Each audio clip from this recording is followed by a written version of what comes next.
No doubt.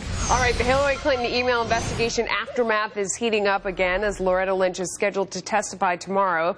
This just as a new poll today showing that 56% of Americans disapprove of the FBI's recommendation not to charge Clinton. Here now, Sabrina Schaefer, Independent Women's Forum of the Independent Women's Forum, and we also have Julie Roginski, who is a Fox News contributor. Thanks to both of you for joining us. Sabrina, let me start with you.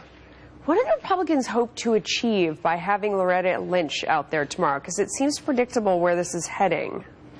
Right. You know, this is so interesting, Melissa, because I feel like one of the challenges for Republicans right now is that the public already doesn't trust Hillary Clinton, right? That her untrustworthiness numbers are sort of through the roof. And so one thing that they have to do is point out that this is not just about her trustworthiness, but her judgment as a leader.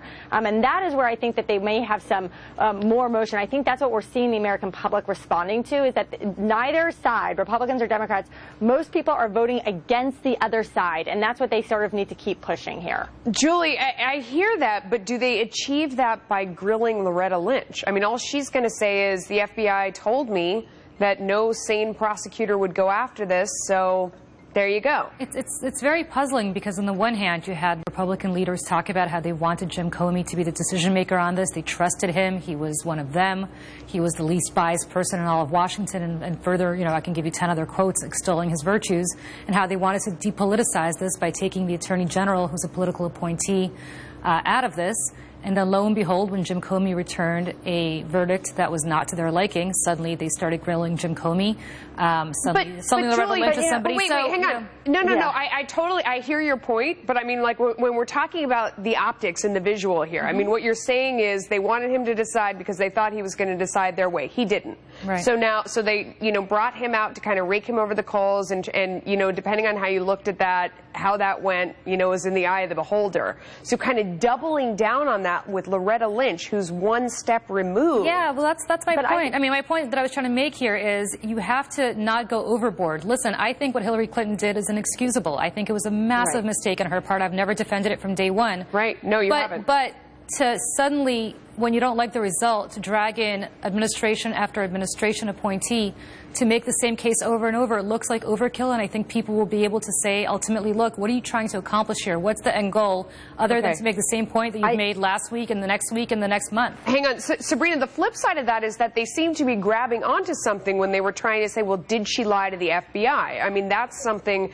that many people in the past have gotten in big trouble for, even gone to jail, and we're going to send you, you know, the note to get working on that and all that sort of stuff. That was the road to go down, wasn't it? I mean, is this heading down that road? This seems like it's veering off in another direction.